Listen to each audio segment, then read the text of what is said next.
पुरानी बात है। नवापुरा नामक गांव में दो दोस्त रहते थे। एक का नाम था रघुवीर। वो बहुत धनवान था।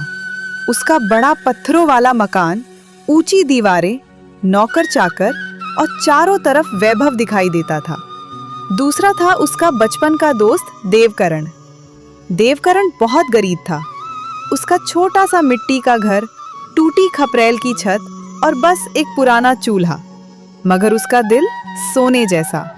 वह सुखी नहीं था, लेकिन दयालु, शांत और हर हाल में ईश्वर का आभारी था। रघुवीर इसके बिल्कुल उलट, कंजूस, घमंडी और गरीबों को तुच्छ समझने वाला। एक शाम गांव की पगडंडी पर एक थकी हारी बूढ़ी औरत नाम अनाया आई।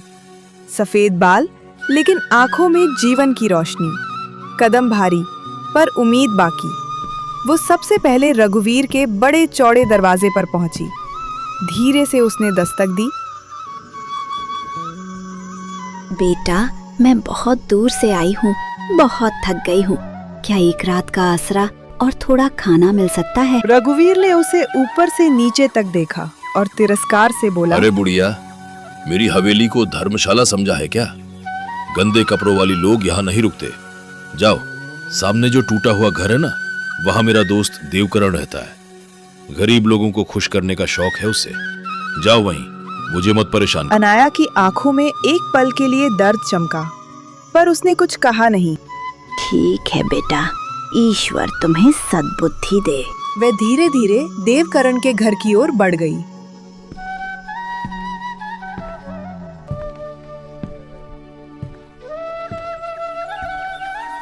देवकरण दरवाजा खोलते ही मुस्कुरा पड़ा।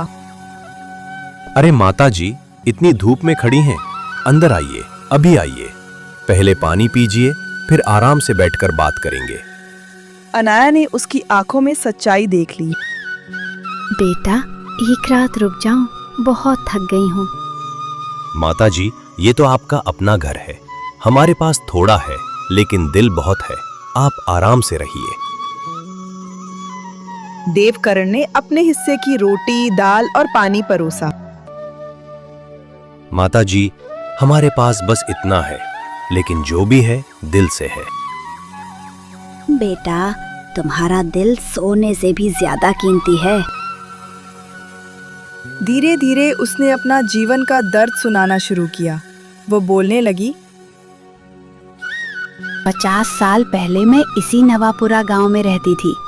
मेरे पास धन, जवाहरात, सोने के सिक्के, सब कुछ था। एक पति और 2 बच्चे। लेकिन एक दिन बस दुर्घटना में मेरा पूरा परिवार चला गया। मैं अकेली बची। दुनिया से मन उठ गया। मैं यात्राओं पर निकल पड़ी। जाने से पहले मैंने अपनी सारी दौलत जंगल में पुरानी अर्जुन के पेड़ के पास छिपा दी थी। जब मैंने कुछ जवाहरात बेचने चाहे तो एक लालची सुनार ने चोरी का इल्जाम लगा दिया। मुझे जेल में डाल दिया गया, सालों तक। देवकरण ने दुखी होकर कहा, माता जी, आपके साथ अन्याय हुआ। अब मैं आपके साथ हूँ। बेटा, अगर तुम मदद करोगे तो मैं वो छुपा हुआ खजाना निकालना चाहती हूँ। आधा तुम्हारा होगा। माता जी, मुझे धन नहीं चाहिए। आपका सहारा बनना ही मेरा कर्तव्य है। अगले दिन सुबह वे दोनों जंगल की ओर निकल पड़े। जंगल गहरा था। पत्तियों के बीच से सूरज की किरणें झांक रही थी। अनाया उन्हें अर्जुन के पेड़ तक ले गई। यही है बेटा, खोदना शुरू करो। देवकरण ने मिट्टी हटाई और कुछ देर बाद एक भारी लकड़ी का संदूक निकला। उसमें पुराने सिक्के, सोना और जवाहरात चमक रहे थे। देवकरण ने सिर्फ कुछ मोहरे लिए और बाकी अनाया को सौंप दिए। देवकरण की पत्नी शांति आश्चर्य में बोली, इतना सोना ये कहाँ से मिला? बहू, ये खजाना मेरे लिए अब बेकार है। मैं इसे गरीबों में बांटना चाहती हूँ। अगले ही दिन उसने गांव छोड़ने से पहले देवकरण से वादा लिया। देवकरण ने खजाने का सही इस्तेमाल किया। गरीबों की मदद, बीमारों के लिए दवा, बच्चों की पढ़ाई। धीरे धीरे देवकरण की स्थिति पटरी पर आ गई। उसने छोटा व्यापार शुरू किया और मेहनत से तरक्की की। आज तक किसी ने देवकरण जैसा नेक इंसान नहीं देखा। रघुवीर को जब पता चला कि देवकरण अमीर हो रहा है तो उसके अंदर जलन भर उठी। उसने सोचा, देवकरण मुझसे आगे कैसे निकल गया? जरूर किसी खजाने का मामला है। वह देवकरण की पत्नी की हर बात पर नजर रखने लगा।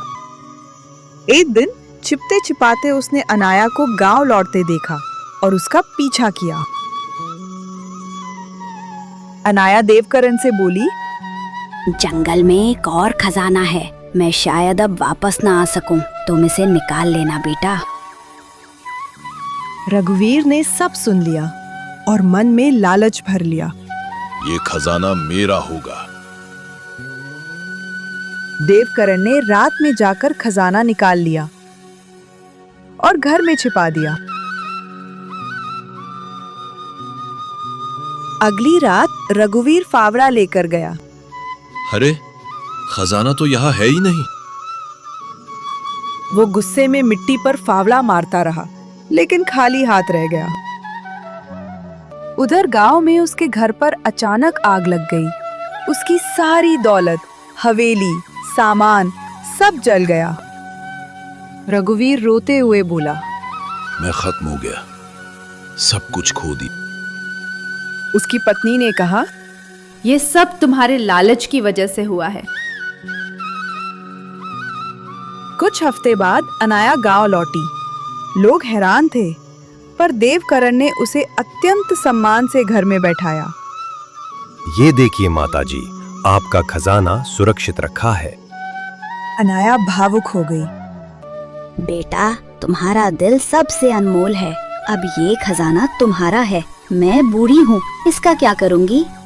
देवकरण ने कहा, माताजी, अब आप हमें छोड़कर कहीं मत जाइए, हमारे साथ रहिए, हमें आपका आशीर्वाद चाहिए। अनाया की आंखें भर आईं।